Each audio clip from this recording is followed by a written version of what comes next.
This is Jonathan Agger for Pro Boxing Fans, joined by Hamzah Sheeraz, who headlines Saturday night's build on BT Sport, the Copper Boxing against Torres.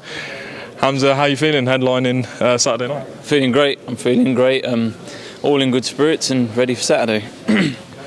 Just going back to the last fight against Jez Smith, I remember all the talk and the build-up was about the Bradley Skeet controversy, and then you dealt with Jez Smith. How did it feel to sort of not put that to bed, but to get back to sort of showing what we know you can do?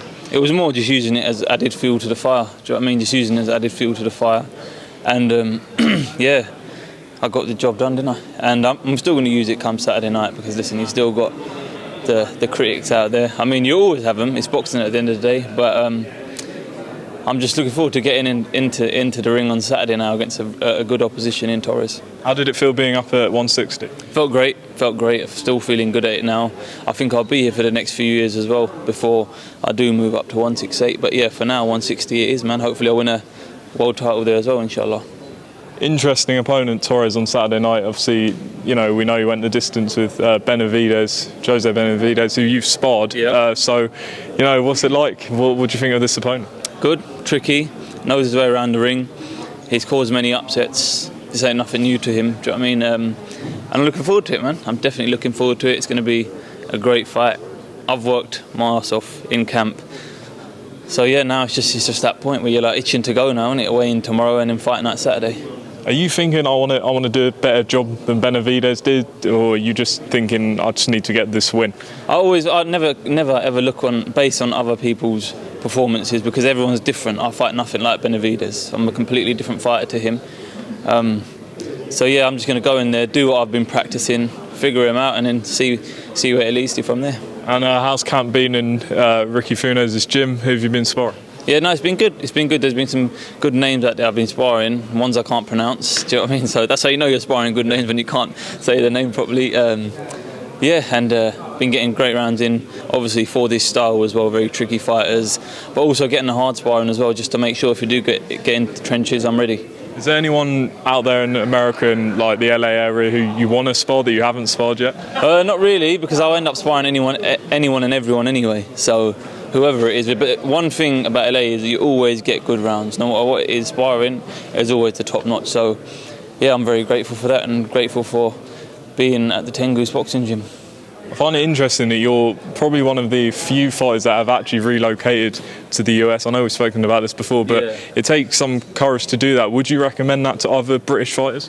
It all depends on your mentality as a fighter and what you want to achieve in the sport. Do you know what I mean? But yeah, I'd advise it. If I was looking after a fighter, I'd definitely try my best to get him out to LA, just like Taz did with me.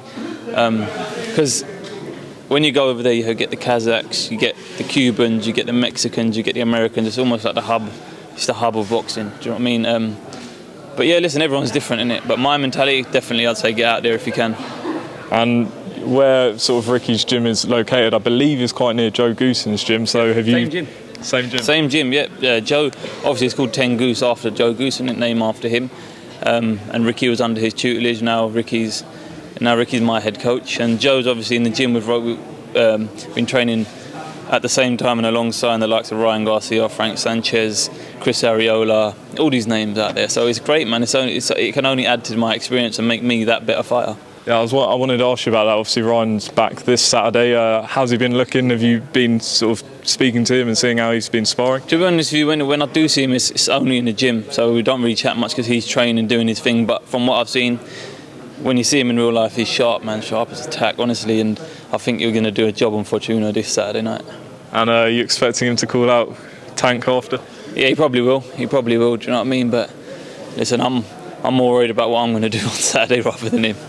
Now, just moving back onto yourself, some people have been talking about you and Denzel Bentley. Do you like that fight? Yeah, of course. I like any 160 domestic fight. I don't mind it at all. But I don't want to get ahead of myself talking about that now because we're so close to Saturday night and this ain't a joke who I've got in front of me. So I'm going to take that serious, and then after we can talk about it then. Final question, August 20th, the rematch, Joshua against Usyk. Yeah. How do you see it going? I want Joshua to win. I do honestly want him to win. I'm a big fan of him. But I feel Usyk's going to do what he did, but better than last time. And but let's hope I'm wrong. All right, Hamzah, thanks for talking to Pro Boxing Fans. Best of luck.